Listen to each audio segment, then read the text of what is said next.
அனைவருக்கும் வணக்கம். நான் உங்கள் அசோக் கந்தசாமி. ஸோ இதில் வந்து பார்த்தீங்கன்னா தமிழ் புத்தாண்டு பலன் தான் நம்ம பார்க்க போகிறோம், ராசி பலன். ஸோ ரீசெண்ட் டைம்ஸாக நீங்கள் இந்த ராசி பலனில் பார்த்துருக்க முடியாது. நான் பெரும்பாலும் அந்த ராசி பலன் வந்து பொது பலன் தான் நான் நிறைய பேர்த்துட்டு சொல்கிறேன். இப்போ எல்லா வீடியோலையும் நான் சொல்லியிருக்கேன். ஏன்னா அது வந்து என்னென்னா, முதல்ல உங்கள் ஜாதகத்தில் லக்னம் எங்கேயும் தெரிஞ்சுக்கங்க. இப்போ நான் வந்து மகரம் பற்றி பேச போகிறேன்னா, மகர ராசியோட லக்னக்காரர்களை எடுத்து பார்க்கணும். சார் எனக்கு தெரியலையே சார் லக்கணம் எதுனா தெரிஞ்சுக்குங்க. ஜாதகத்தை எடுங்க. 12 கட்டத்தில் லான்னு போட்டிருக்கிறதா உங்கள் லக்கணம். இல்லை லான்லாம் போடல சார்னா 2 ஸ்லாஷ் மாதிரி கோடு மாதிரி போட்டிருப்பாங்க, அதான் உங்கள் லக்கணம். அதுக்கான பலன் பாருங்க, அதுதான் பர்ஃபெக்டாக கொஞ்சம் மேட்ச் ஆகும். ராசி மேட்ச் ஆகாத சார் இருக்கும். ராசி 30%, லக்கணம் 70%. அப்போ எவ்வளோ பர்சன்ட் உங்களுக்கு அக்யூரசி வேணும் நீங்களே எடுத்துக்கணும்.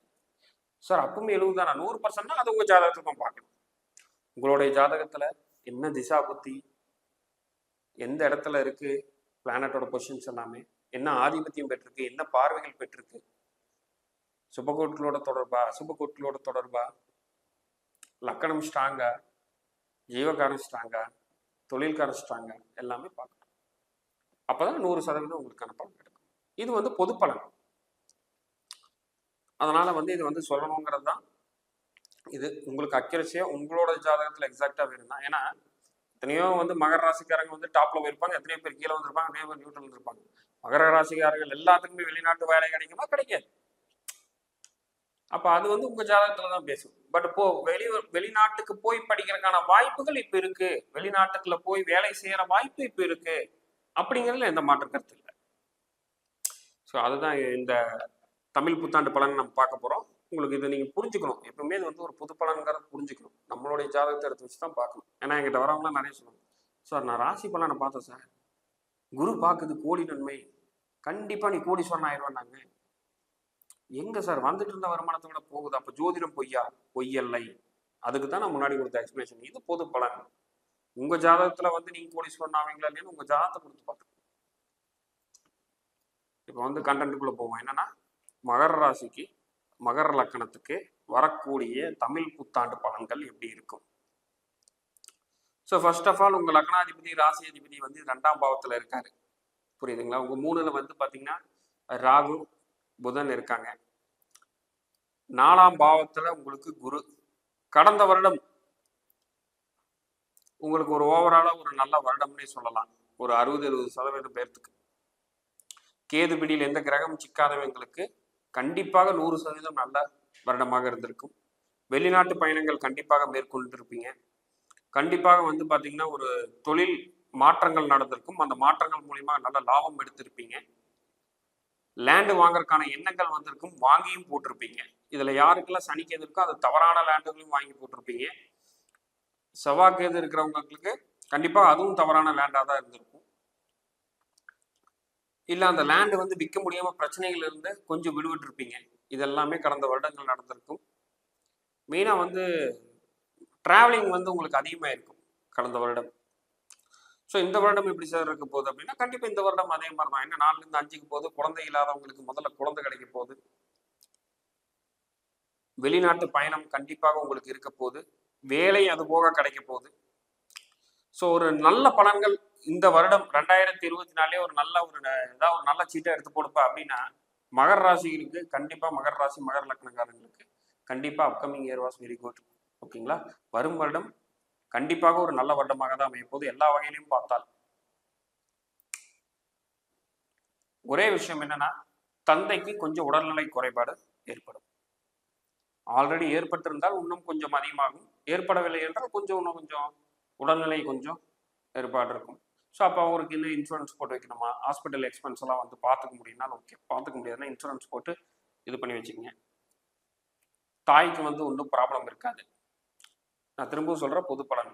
உங்கள் ஜாதகத்தில் இருக்க சந்திரன் போய் வந்து கண்ணியில் இருந்துச்சுன்னா தாயைத்தான் முதல்ல தொந்தரவு பண்ணும், தந்தை அப்புறம் தான் தொந்தரவு. பார்த்துக்கிட்டே இருக்கும்போது எங்கள் அப்பாக்கெல்லாம் நல்லா தான் இருக்கிற, அம்மாவுக்கு தான் உடனே தொந்தரவுன்னு சொல்லக்கூடாது. நீங்கள் அதுக்கு தான் நம்ம சொல்லிடுறோம் முதலே, இது பொது பலன். உங்கள் ஜாதகத்தில் இருக்கோ அதான் மெயினாக பேசும். அப்போ அதை மட்டும் வந்து என்னென்னா, அவங்கள வெளியில் போகிறப்பவும் ஒரு தனியாக பைக்கில் போகிறாங்க, வண்டியில் போகிறாங்க, வயசானவங்கன்னா கொஞ்சம் நீங்கள் வந்து பார்த்து கரெக்டாக இந்த மாதிரிலாம் போக வேண்டாம், வெயிட் பண்ணுங்கள், டைம் சரியில்லை, கொஞ்சம் ஒரு வருடம் கொஞ்சம் நீங்கள் சுமாராக இருக்கும். அதுக்கப்புறம் நீங்கள் வேணால் போய்க்கலாம் அப்படிங்கிற சொல்லி கைட் பண்ணி கரெக்டாக கொண்டு போகணும். மெடிக்கல் எக்ஸ்பென்ஸ் கண்டிப்பாக கொஞ்சம் வருவதற்கான வாய்ப்புகள் இருக்குது. ஸோ அதுக்கு வந்து முன்னெச்சரிக்கையாக இருங்க. உடற்பயிற்சி ரொம்ப முக்கியம். ஏன்னா ரொம்ப சோம்பேறித்தனம் இப்போ ஆட் ஆகி போயிடும். 2 விஷயம் இருக்குங்க. ஒன்று சோம்பேறித்தனம் ஆயிரும், இல்லை கரெக்டான டைமுக்கு சாப்பிட்றது இல்லை. இந்த 2 விஷயம் வந்து மகர ராசி லக்கணத்துக்கு எப்பவுமே இருக்கும்.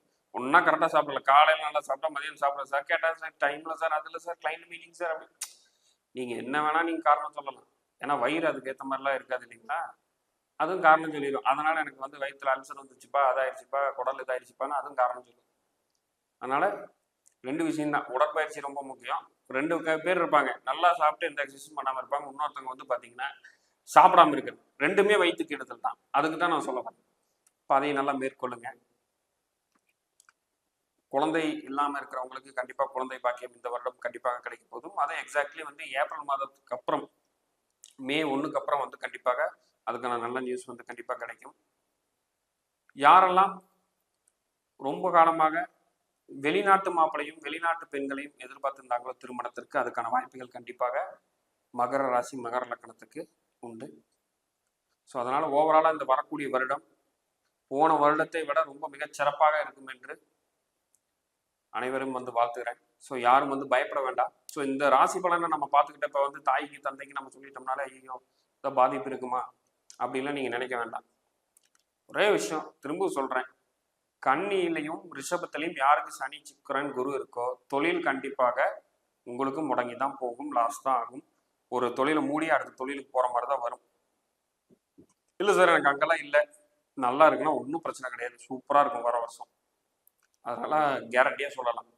பயப்படாமல் நீங்கள் வந்து வர வருடம் நல்லபடியாக எல்லாமே பண்ணலாம். சார் நான் வந்து ஆல்ரெடி ஒரு தொழில் பண்ணிகிட்டு இருக்கேன், இன்னும் அடுத்த கட்டமாக நான் ஒன்று போடலாமான்னா தாராளமாக போடலாம். நான் சொன்ன அந்த 2 விதியை மட்டும் பார்த்துங்க. கன்னிலையும் ரிஷபத்திலையும் சனி சுக்கிரன் குரு இந்த 3 இல்லை என்றால் தாராளமாக நீங்கள் பண்ணுங்க. ஸோ அப்போ எல்லாத்துக்குமே இந்த விதினா அப்படி கிடையாது. சாபுத்தி பார்க்கணும், உங்கள் ஜாதகத்தில் சனி எப்படி இருக்குன்னு பார்க்கணும், இன்னொரு பிரான்ச் போட்டால் நல்லா போகுமான்னு பார்க்கணும், அதுக்கு வாஸ்து பார்க்கணும், ஏகப்பட்ட விஷயம் இருக்கு. பொது பலனில் உங்களுக்கு நல்லா இருக்கு, அதனால் பயப்படாமல் நீங்கள் பண்ணலாம். ஸோ ஓவராலாக வரக்கூடிய வருடம் என்னன்னா சிம்பிளாக சொல்லிக்கலாம், வெளிநாட்டு வாய்ப்பு, வெளிநாட்டு வேலைகள், வெளிநாட்டில் படிக்க போகிறவங்க, அப்ராடு போகக்கூடிய பசங்க யாரும் உங்கள் வீட்டில் தான் மகர ராசி மகர லக்னம் கண்டிப்பாக ஃபாரின் போய் படிப்பாங்க. இவ்வளோ நாள் என்ன இல்லைன்னா இனி வரும். ஏன்னா இப்போ இனிதான இன்னொரு டைம் இருக்குல்ல, அதுக்கு 5 நாள் இருக்குல்ல, கண்டிப்பாக இனிதான் வரும். குழந்தைகளின்னா குழந்தை பாக்கியம் இருக்கு, வெளிநாட்டு மாப்பிள்ளைகள் வருவாங்க. ஒரே விஷயம் உங்களுக்கு என்ன சொல்லியிருக்கேன், அப்பாவோடைய ஹெல்த்துக்கு மட்டும் நீங்க பார்த்துக்கணும். மற்றபடி வந்து ஓவராலா நீங்க போன வருடத்தை விட இந்த வருடம் சூப்பராக தான் இருக்கும். இதுதான் மகர ராசி மகர லக்னம். பயப்படாதீங்க. ஸோ வந்து லைஃப் ரொம்ப சிம்பிள். நீங்க எதை நினைச்சாலும் தடுக்க முடியாது, நீங்க எதை நினைச்சாலும் மாற்ற முடியாது. அதனால என்னன்னா, ஸோ லைஃப்ல நமக்கு என்ன நடக்கும் அப்படிங்கிறது என்னன்னா, இந்த ஜோதிடத்தை வச்சு இது ஒரு கருவி, நம்ம முன்கூட்டியே ஓரளவுக்கு தெரிஞ்சு அதுக்கேற்ற மாதிரி ப்ரிகாஷன் பண்ணி வச்சு வருமுன் காப்பதே சிறந்தங்கிற மாதிரி அதை கொஞ்சம் நம்ம வந்து என்னன்னா பண்ணிக்கலாம். இப்போ என்ன சொன்னேன், அப்பாவுக்கு இருக்கா, அப்பா கொஞ்சம் உடம்பு சரியில்லையா, சரியில்லாத மாதிரி வர மாதிரி இருக்கா, அப்போ கண்டிப்பாக இன்சூரன்ஸ் எடுத்துக்கிறாங்க, அவ்வளோதான். இந்த மாதிரியான சின்ன சின்ன விஷயங்கள் அதுக்கேற்ற மாதிரி பண்ணும்போது இன்னும் உங்கள் ஜாதகத்தெல்லாம் பார்க்கும்போது எக்ஸாக்டாக வந்து மெடிக்கல் ஆஸ்ட்ராலஜியில் பார்க்கும்போது கொஞ்சம் பிரச்சனை ஆகிற மாதிரி இருக்குது சார், லைட்டாக ஒரு கொஞ்சம் கால் அது இதெல்லாம் வீணாக ஸ்டார்ட் ஆகிருக்குன்னா அப்போ பார்த்தா இவருக்கு இந்த டைமில் இந்த விஷயம் நடக்கும் அப்படிங்கிறத நம்ம துல்லியமாக சொல்லலாம். அதனால் என்னென்னா இந்த ஒரு விஷயந்தான் மகர ராசிக்கு. அதுவும் முக்கியமாக லேண்டு தொழில் பண்ணுறவங்க, பில்டிங் ப்ரொமோட் பண்ணுறவங்களுக்கு ரொம்ப அருமையான ஆண்டாக வரும் ஆண்டு இருக்க போது. ஏன்னா நான் ஆல்ரெடி சொல்லியிருக்கேன், முண்டேன் அஸ்ட்ராலஜியில் என்னுடைய ஏகே பிரசன்ன ஜோதிடத்தில் பார்த்தீங்கன்னா தெரியும், அந்த யூடியூப் தளத்தில் நான் போட்டிருப்பேன். வரும் வருடம் கோல்டில் முதலீடு பண்ணோமா லேண்டில் முதலீடு பண்ணோமான்னு போட்டிருக்கிறதுல தெளிவாக போட்டிருந்தேன், லேண்டில் தான் பண்ணணும். ஏன்னா லேண்டு தான் நீ வருஷம் ஏறதை விட 3 மடங்கு அதிகமாக வரக்கூடிய வருடம் ஏப்ரலுக்கு அப்புறம் ஏற போகுதுங்கிற சொல்லியிருந்தேன். இப்போ உங்களுக்கு தெரியும் கோல்டு விலை இந்த ஒரு வாரமாகவே கொஞ்சம் சின்ன சரிவுகள் சந்தது. வாலட்டைலாக தான் இருக்கும் கோல்டு விலை, ஃபுல்லாக இறங்குன்னு சொல்ல முடியாது, கொஞ்சம் வாலட்டைலாக தான் இருக்கும். அது மகர ராசி மகர லக்கணக்காரராக இருக்கிறவங்க, லேண்டு ரியல் எஸ்டேட்டு பில்டர்ஸ் ப்ரொமோட்டிங்கில் இருக்கிறவங்களுக்கு ரொம்ப சூப்பரான ஆண்டாக இருக்க போகிறதுக்கான வாய்ப்புகள் அதிகமாக இருக்குது. ஸோ வரக்கூடிய 2024 தமிழ் புத்தாண்டு ரொம்ப வெற்றிகரமான ஆண்டாக உங்களுக்கு அமையணும்னு நான் வேண்டிக்கிறேன்.